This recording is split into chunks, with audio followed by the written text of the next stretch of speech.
So I've come over today and there's again loads of jobs to do.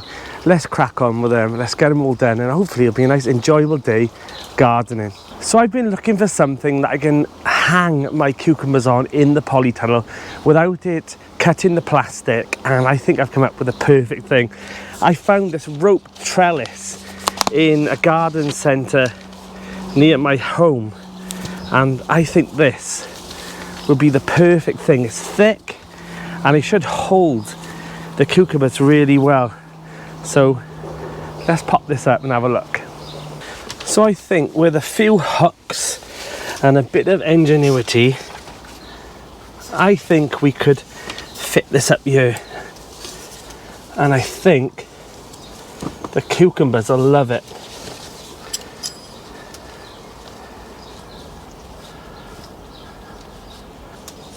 Like so.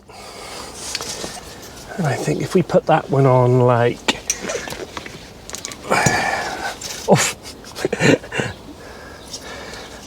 like that, I think that works really well. Now the good thing about this is it's quite thick and sturdy, and I think the cucumbers will love climbing up that. It's not going to rip into the plastic, and yeah, I'm happy with that. I think I might get another one, to be honest, and pop it over here. And the good thing about this one as well is that I think it'll last a few years, so once I finish with this year, I'll roll it up and hopefully it'll be good to go next year as well. Everything is feeling so tranquil and bedded in now, and there is a few more things I've got to do. I've opened up the back raised bed just to give it a bit of aeration, and there doesn't seem to be any butterfly moths around today, so I'll leave it off while I'm here supervising. But yeah, everything's looking really lush and green now, and everything's bedded in. It just looks really nice. The pumpkins look really well, the corn's really bedding in nice now. I'm hoping for a nice summer here, and also down at the grapevine garden.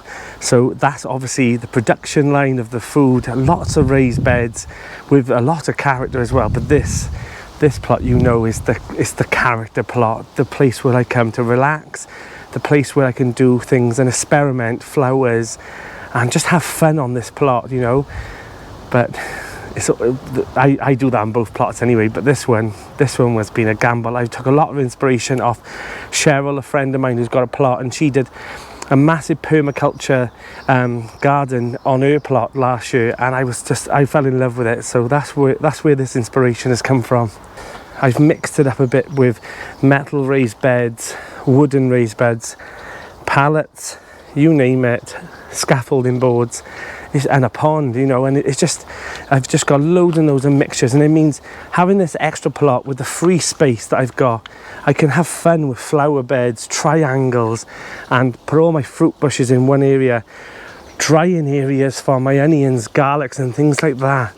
I never had that luxury on the other plot. It was always crammed. Whoa. Let's start again.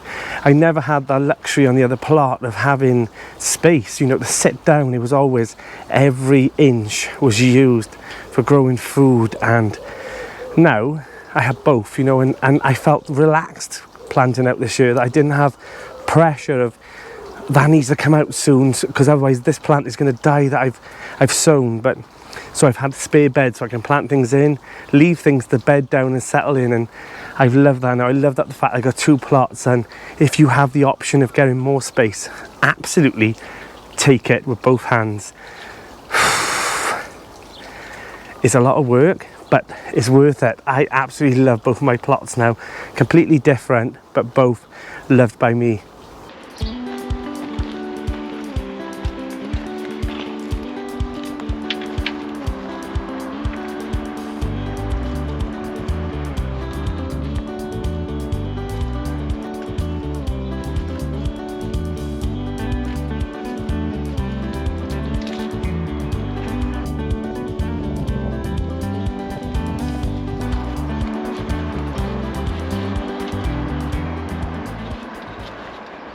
So while building a teepee for the king tut peas, I decided to pull out the garlic in that bed because it looked like it was due.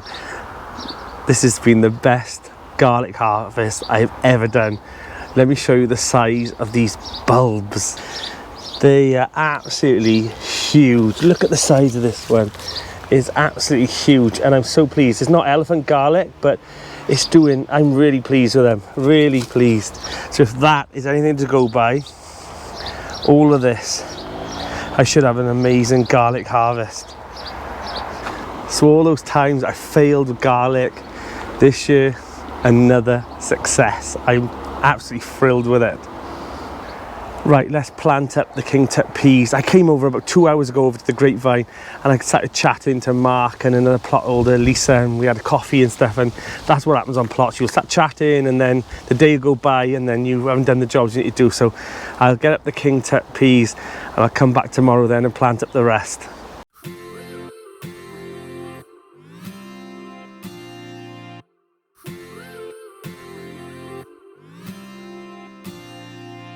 One step forward and another back. I would never try to fool ya. I'm one heartbeat away from going mad. Girl, when you're looking like that, closer, closer, I'ma get closer. So the king tut peas are all in, and I haven't put any sweet peas in this year. Still might put some in. I've got a few spare up there, but I'm sure these will give a nice flush of colour at the front of the plot.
So the sun's definitely picked up now, and I am a sweaty mess.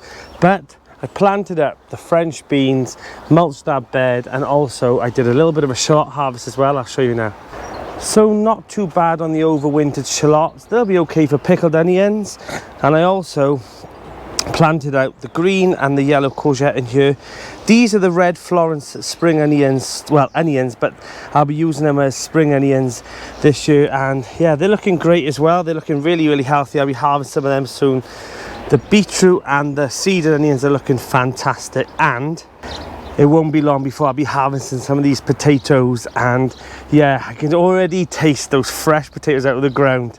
I also planted out some zombie F1 pumpkins here that will climb up this side, and also on the other side I put some baby boot and jack-o'-lantern as well. So hopefully this archway will be full of baby pumpkins in a month or two. But this side, guys, turned into some kind of nature corner. There's poppies in here, foxgloves, and a mixture of everything else. Comfrey, poached eggplants, spring onions, coriander, cilantro. Also, look at these poppies, they're absolutely beautiful.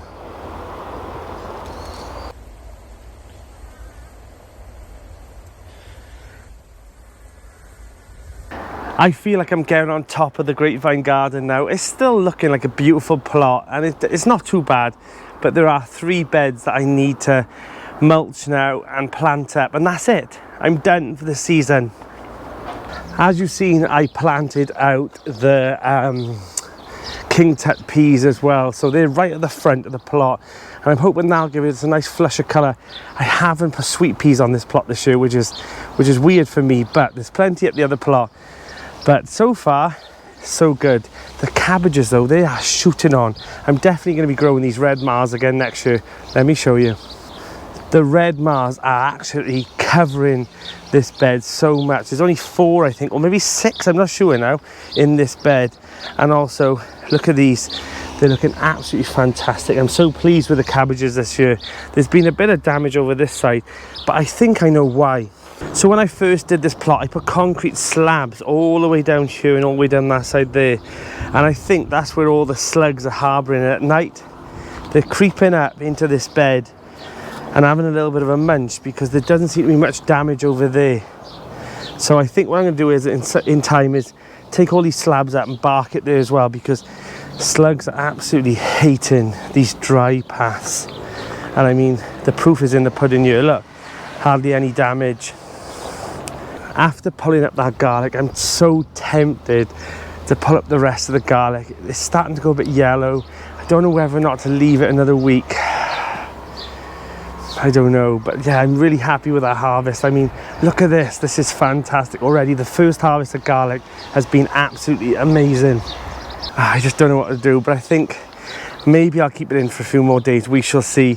But the first lot of garlic I'm absolutely over the moon with, and I'll definitely be growing that again. It was called Cadours, and it's more like a purpley violet colour garlic, but it's amazing. I bought it from Malvern Autumn Show, and I'll be saving some for seed this year and also get another bulb as well when I'm there. So it's now midnight, and Ali from My Rusty Garden commented on the caylets, and I just realised that I didn't bloody net that bed, and when I was over there today watering and weeding. So I'm heading back up the plot at midnight just to net it, because otherwise in the morning the pigeons will devour that bed, and my giant swede and my caylets are in there. So let's go.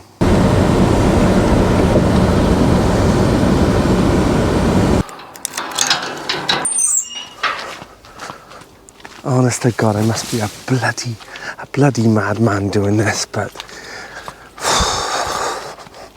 I suppose this is a good thing for having solar power on the plot, as you've got spotlights to do things like this at midnight.